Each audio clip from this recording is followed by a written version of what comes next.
Hi everybody, my name is Mrvoš. I'm founder of Include, a creation-based company that is producing smart street furniture.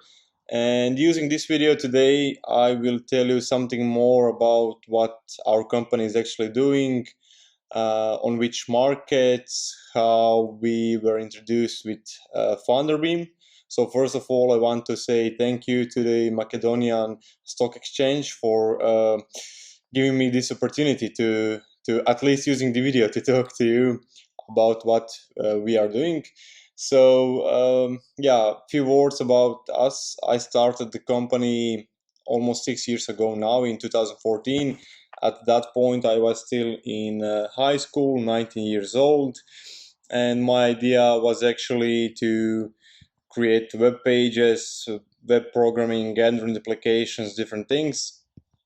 And during some time, I just somehow went from the web pages to like physical products. So my first actually idea was to produce LED chairs for coffee shops. So basically, the idea was to like create small chairs for coffee shops that could change the color, the ambient light color during the night hours on the chair, and you could charge your phone. So while you're in the coffee shop, you can charge your phone. You don't need to ask a waiter like, could you charge my phone and things like that.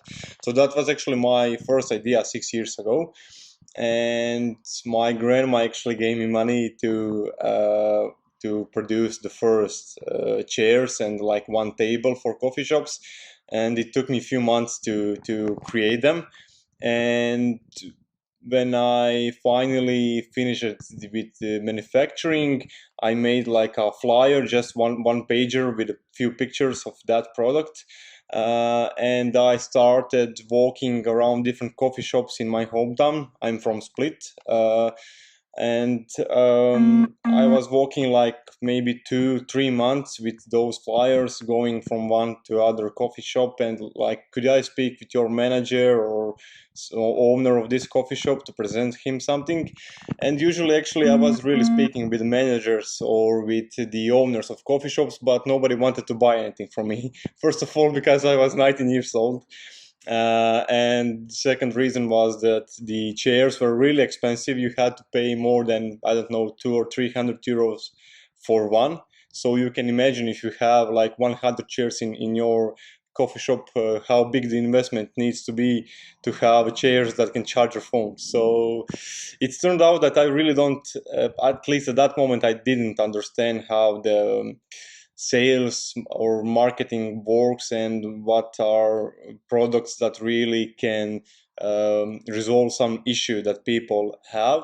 And it took me some time, maybe a half a year, to start working on this and to start learning a bit more about how the any business actually works, how it operates. And during that time, I actually changed the idea about the chairs to the idea of like a bench. So my idea was, okay, maybe if instead of having a chair, I could create a bench that can also charge your phone. But if this bench could be equipped with solar panels, then you don't need to recharge it, and you can put it anywhere, in park, on the street, wherever you want, and it can charge your phone anywhere.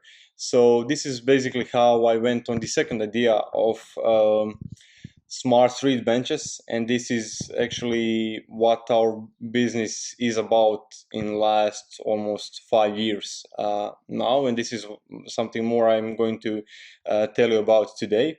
So basically, at the end of 2014, beginning of 2015, I started actually gathering money to produce a first bench. So naturally, I couldn't ask my grandma money again because I didn't even repay the first loan she gave me.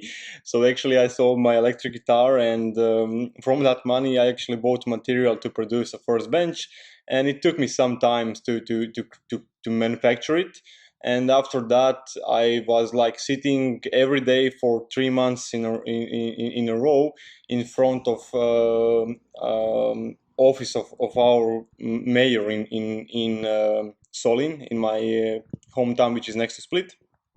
and I wanted to convince him that he needs to get this bench and that I'm from this town and it would be really good if he buys it. And after 3 months, he probably couldn't withstand me being there anymore every day. So he was just like, okay, just install that damn bench and go away. So before the summer in 2015, I finally did the installation of our first solar bench. And because I was 19 years old at that time, it was really a big thing in Croatia. And a lot of local newspaper at the beginning wanted to write a story about this, and then it went national, and then it actually went even more widely across the borders of Croatia. So we had the big publications even in Macedonia, but we also had them in all nearby countries around Croatia. And that's actually how the story started. And all that year, it was 2015, it was only me actually producing, selling, everything, doing about the benches from my bedroom, basically. So I didn't have any office. I didn't have actually any money to rent any office. And that year, so 2015, I managed to sell 27 benches. I made some, I don't know, 35,000 euros revenues. So it was really great. It was also a crazy experience. And at the beginning of 2016, my plan was, okay, so I have two options now. I can keep producing the benches from my room, or I could try to make a really big business from this. And I decided to try to make a big business. Yeah, that's what you usually do when things are going well. So I actually went to the bank and took a loan, because at that point I didn't know about Funderbeam. Actually, the Funderbeam didn't exist at that point yet, at least not in Croatia. So I took a loan in a bank, and with that money I bought some equipment. I started hiring a few people in research and development, few people in sales, and we actually started working. So at one point of 2016, it was almost 15 people working full time, and we only had enough money for 1 month of salaries. So we really had to start selling something. And sales at the beginning started really good. We sold, I don't know, 50, 60 benches, which was really great, especially considering that a year before that we only sold 27 of them. But during summer, as a lot of cities and municipalities, people that are working there, they go to the vacation. So we didn't have any more sales during the summer. And then the problem started, because we couldn't pay all those people. But we started focusing on export. We actually started opening some new markets in Europe. And somehow we almost went 3 times bankrupt, but we didn't. And we actually started selling not only in Croatia, but in all other countries in Central Europe. And we survived 2016. And then at the beginning of 2017, I was introduced with Funderbeam platform. We were actually first Croatian company to raise money, and at that point in 2017, we were most successful campaign ever on the Funderbeam platform. We raised around 465,000 euros. And lead investor from that round and people that I met there at that time 3 years ago, they are my great friends today. We work a lot of great things for some other companies and startups. So it's really great story, and I hope that at least few startups are going to have a chance in Macedonia to have this experience that we had here in Croatia.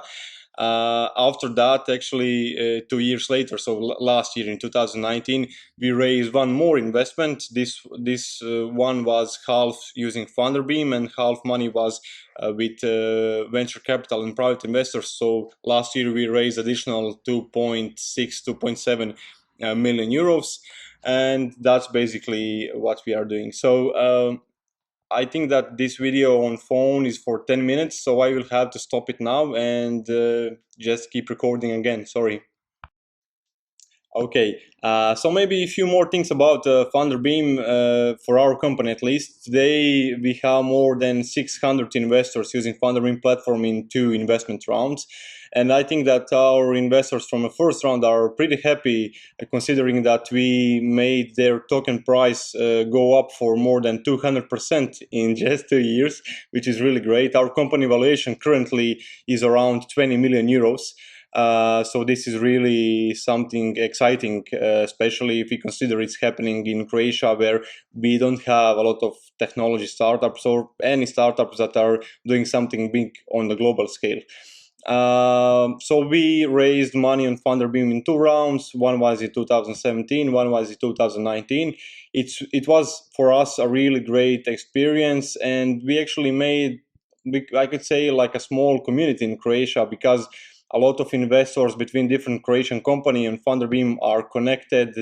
We even go sometimes on lunch together. We hang out during the weekends. So it's really great. And the benefit is not only the money. The benefit is people, networking, contacts. They can introduce you with a lot of new people. And I don't know, for us, the biggest challenge was probably to choose a lead investor, because this person is somebody who is really going to be stuck with you in next few years, 10 years. You don't know how long that person can or cannot work with you. It basically depends on how do you see the role of that person. And we actually had a good choose. So we took Ivana Šoljan. She was actually ex-CEO of Croatian Telecom here in Croatia. And she is actually now even a board member in our company, and we have really great time working together. So this is really important. Step 1 is probably to choose wisely the lead investor. It doesn't usually need to be a person who is going to invest the biggest amount of money, but it needs to be a person who can walk around and tell all other investors, this company is great, I really believe in them, and you should invest. So this is exactly actually what Ivana did for us, which is really great. And I think that this is like one of the key steps. The second thing is, obviously you need to prepare some business plan, and the good thing should be that you should prepare it as realistic as possible. Usually how we do it, we have some plan and then we cut it in half, and then from that half we cut it in half again. And that's our plan that we are presenting to investors, because when you're a startup company in a new market, it's really hard, and it's better sometimes to commit on a smaller revenue, smaller number, but show that you have some big possibilities in the future, rather than to say to investors like, next year I will have 100 million euros of revenues, because you're not going to have them. So that's really tough sometimes. And basically, when you have those two things, so when you have lead investor, when you have business plan, you're mostly ready to go on the platform. You have some steps to do there, and then you have a process that is usually around 1 month. So people have around 1 month to indicate their interest in investing in your company. And after that, if you are successful with that, if you have enough of interest, like, I don't know, you wanted to raise 200,000 euros, but you had 400,000 euros of interest, you're good now to close the campaign, and people have around 1 week to confirm that they are really going to invest. Usually around 90 to 95% of people really confirm that, so you don't need to be scared that you're going to lose 50% of people, because really investors are not doing things like that. They are not going to indicate they are planning to invest if they are really not planning to invest.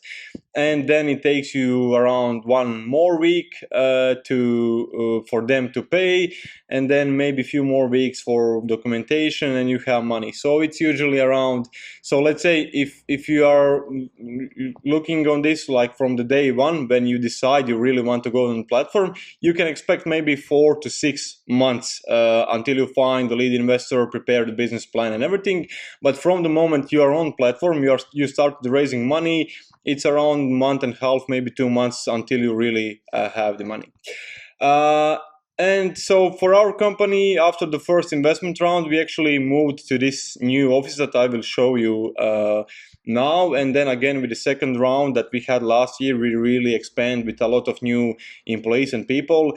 A bit more about our company. We are currently present on 51 global markets. We have 7 offices in 6 countries. So besides Croatia, we have offices in UK, Germany, Spain, Italy, France. I think that's mostly it. So we are on some of these markets with the offices we are selling by ourselves. On some other markets, we have distributors that are selling for us. Until the end of this year, we are planning to have around 60, I think, people, 65 maybe. We have big research and development department, sales department, and manufacturing department. Those are basically the 3 biggest departments that we have in the company. And then we have the, let's say, usual stuff, human resources, financial department, marketing, procurement, and IT. We even have our own legal, because we are on so many different markets that we needed to have it. So I will now show you a bit more around our company, around our offices. So I will need to stop this video again for a second. Okay, so this here is basically our first bench that I did by myself in 2016. Actually 2015, sorry. So it had solar panels, and you could charge your phone using these USB ports here. And it had one small temperature sensor, so you could actually, using your phone, you could read the temperature of the bench. And during the night hours, it had this ambient light here, so you could actually see it lighting in different colors. So this was actually the basic bench that all started from. I sold 27 of them in 2015. And from this type of bench, we went to Stiora. So this is something that we are selling even today. You can see the difference in construction between these 2 benches. So this here bench, this is Stiora AVM, which we are selling to, let's say, like companies like Red Bull. So it can actually provide you energy drink. It has a cooling system inside, and it can fit around 55 cans of energy drinks. And we actually use it every year for different conferences, and we share more than a few thousand bottles of energy drinks. So I don't know, is it full now, but I can try to see if something is going to get out of it. So you usually get energy drink, and we can, by using this, we can save your, like QR code. Okay, so here it is. We can, using the QR code on the bench, we can save information about, like, for instance, your name, last name, email, company. So we can actually have some information that using which we can contact you, and we for that we gave you like an energy drink. Then we have this bench here. This is something that we did for different customers in Germany. It's in red color because they wanted it to be in red color, but it also has like a radio system, so you just need to put your hand. Yeah, so basically things like this. But these are a bit more advanced models. We have the standard model that is actually only USB and wireless charging, free Wi-Fi, street light, and 15 different sensors that are gathering information. Then this is something that we presented last year. It's called Mona. This bench actually has the solar panels up there, and you can park your bike. It has air compressor, so you can charge your tires on your bicycle. You have different tools for fixing your bike. It even has electrical sockets for charging electrical bicycles. So this bench also has a lot of sensors, and we are gathering a lot of information about how many people park a day park, how many people use the bench, how many people use the electrical sockets charging, or compressor, or tools, or whatever you're using. And it's actually completely standalone, so you can charge electrical bicycles without the need to connect it on the grid or anything else.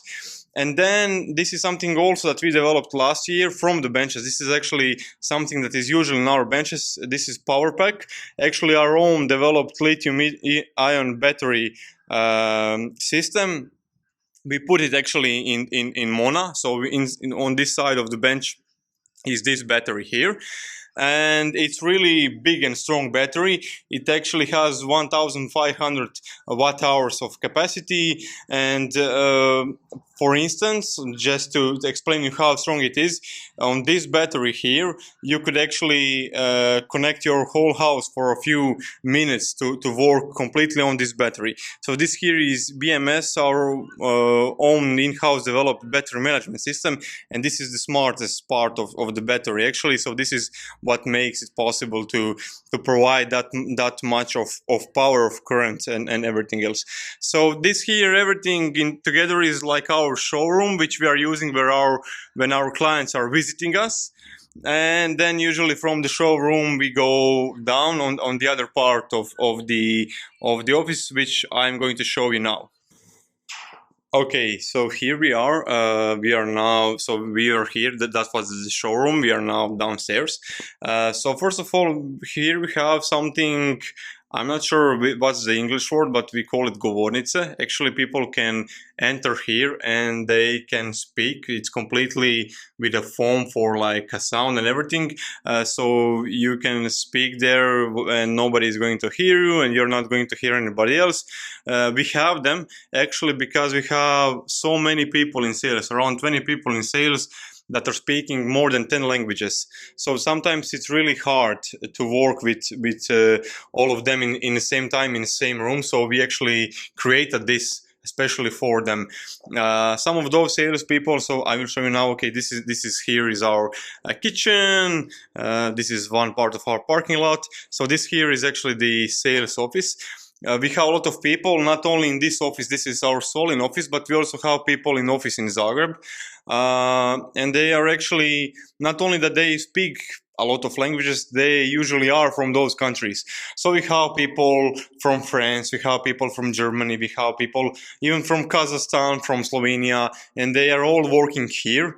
And you can even see here, I think these are like some countries that we have visited in last, I don't know, maybe last year, something like that. And you can see the Spanish flag and different things, the German flag, yeah. So this is our sales department. They are in charge for two different types of sales. Some of them are working directly with cities and municipalities in those countries where we have the offices, and some of them are working with distributors on smaller markets. So from our sales, we have a financial department here, and then we have my office here with some really super big display, because usually I'm doing 100 different things at the same time. So I really needed to have this. And then on the right side, we have our production. Okay, so this is where everything happens actually. So here we have metal constructions on our warehouse, and we have currently 7 different companies that are producing this for us. Every one of them is doing different steps of production. So one of them is just welding everything, the other one is doing the galvanization process, the third one is doing powder coating and different things. So from this warehouse here, when we start the assembly, we have assembly tables like these ones here, and usually we have a rule which says 1 person, 1 bench, 1 day. It means that 1 person in 1 day can completely produce 1 Stiora standard, the most basic model for benches, including preparation of all like half products, electronics, and different things. So after the bench is completed, we have the part of quality control. So actually we have different checklists that the bench needs to go through. Like these benches here are currently on the quality control. You can see it's full of electronics. And after that checklist, they are ready to be put in the boxes on which they are standing, and we can ship them. So those benches there are already finished benches that are going to be shipped, if I'm correct, to Switzerland, I think. Yeah, I'm really not sure. Yeah, this here is the biggest mona you could see ever, 3.5 meters long. It's really super big. We sold them in Dublin and somewhere in Germany, I'm not actually sure. So we have around 10 people working here in our sales department. Up there we have in our manufacturing department. Up there we have our manufacturing officer, his office, procurement. Here we have our own servers. So actually I cannot open these doors, but I can show you like this. So a lot of information is gathered here. Actually, for some markets, for instance, like for France, we are actually registered there as a telecom operator, and our obligation is actually to collect all the data and save them on our server. So actually we need to know everything that's happening because of the laws. So they have some, I don't know, anti-terroristic laws that are forcing us to do this. Okay, so now we are running out of time. It's 10 minutes, so I'll need to stop this video and start shooting again. Okay, so we also have this here like a conference room where we usually have different meetings, and then from that part, this here is our like human resource department. We have a few people working there, and then we have the research and development. Currently we are redecorating something here, so it's a bit messy, as you can see. So here are some of the guys that are working on software. Usually you would see people here, but today is Saturday and currently it's 3 p.m. So nobody is crazy enough to be in the office except me. I'm usually working every day, so that's one of the things you need to do when you are the founder of the company. And then here we have the hardware part. You can see it by a lot of mess on the table that they usually have. So here we are actually developing everything from the main boards to the battery systems we are even developing something about for like this here is our own in-house developed LCD display for advertising. So we are really doing a lot of different things. So this here is one new type of the battery that we are currently now developing and testing, and this is the regular type of battery that we already installed in our Mona benches. This one is missing the battery management system. So actually a lot of things are happening here, and we have a huge space in front of the company, a huge parking lot where we have a lot of our products that are being tested every day. So we are testing a lot of functionalities, and we are actually trying to track how our products are working in different weather conditions in different parts of the day. So yeah, that's basically it. This is our Solin office, and as I mentioned, we have office. It's maybe big like this one, this part here, like sales. We have that kind of office in Zagreb, and then we have those 5 offices in other countries that are mostly for salespeople and marketing people. And yeah, so that's mostly it. I will just switch it for a second. Okay, well, it was my pleasure to walk you a bit around our company and to show you what and how we are doing. And as I already mentioned, a lot of this was possible thanks to the Funderbeam platform, because I'm really not sure where we could find these much of investments in 2017 when the company was really small, if there wasn't Funderbeam. And that's why we really are still in great relation with those guys, not only in Croatia but also in Estonia. And yeah, I hope that you found this useful and that you will have a lot of success on the Funderbeam platform. It was my pleasure, and I wish you a nice end of the day. Thank you.